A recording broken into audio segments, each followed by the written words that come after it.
Question number 7. AB is a line segment and P is its midpoint.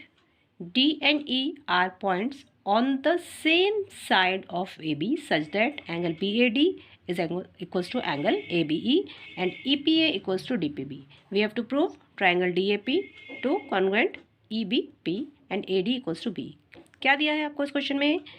एक बार हिंदी में explain कराती हूँ. AB एक लाइन सेगमेंट है.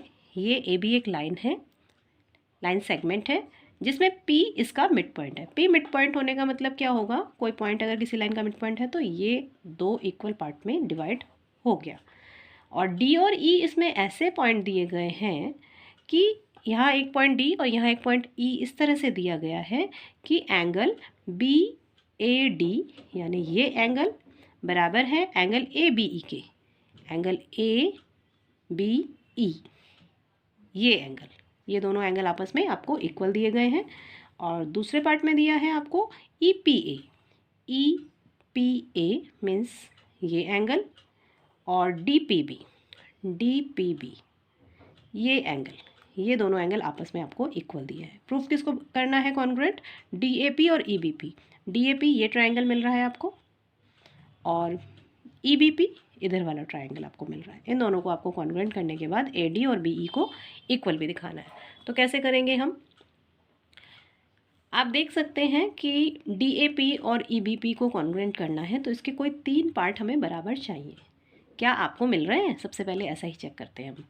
DAP ट्रायंगल में ले लेते हैं. DAP ट्रायंगल ये ट्रायंगल है जिसमें ये एंगल और एक ये साइड आपको EBP ट्रायंगल के EBP ट्रायंगल के इस एंगल और इस साइड के बराबर मिल रहा है. लेकिन आपको और कोई भी पार्ट इसका इक्वल नहीं मिल रहा है. ये दो एंगल आपको मिल रहे हैं बट ये दोनों एंगल आप देख सकते हैं किसी भी ट्रायंगल का एक कंप्लीट एंगल नहीं है.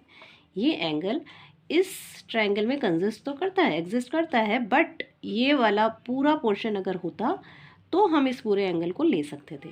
तो अगर आपको हम इन दोनों ट्रायंगल को एक बार अलग अलग उतार लेते हैं.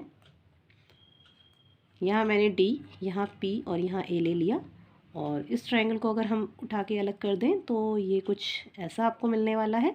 यहाँ E, यहाँ P और यहाँ B मिलेगा जिसमें ये लाइन इस लाइन के बराबर है.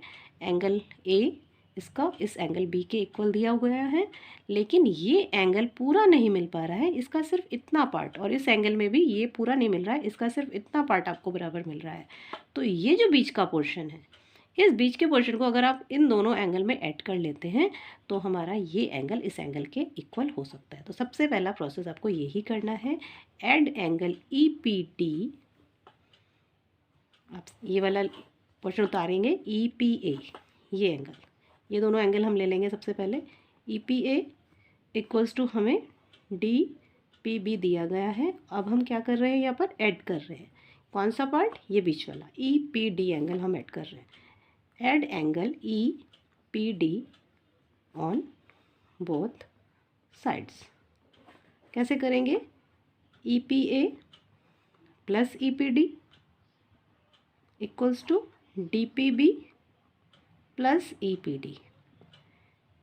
ऐड करते हैं. EPA कौन सा पार्ट है? EPA आपको ये पार्ट मिल रहा है. इस पार्ट में अगर आप इस पार्ट को भी ऐड कर देते हैं तो ये पूरा एंगल आपको मिल सकता है. और इस पूरे एंगल का नेम आप क्या देंगे? APD. इस एंगल को आप क्या लिख सकते हैं? APD. ऐसे ही इन दोनों को ऐड करते हैं. DPB ये एंगल, इसमें हम ऐड कर रहे हैं EPD ये एंगल. इन दोनों को अगर आप ऐड करते हैं तो कितना एंगल मिल जाएगा आपको? यहाँ से यहाँ तक का पूरा एंगल मिल जाएगा. इन दोनों को ऐड किया था तो हमें यहाँ से यहाँ तक का एंगल मिल रहा था. हमने इन दोनों को ऐड किया तो अब हमें यहाँ से यहाँ तक एंगल. इसका नाम आप क्या देंगे? EPB. ये हमने प्रूफ कर दिया.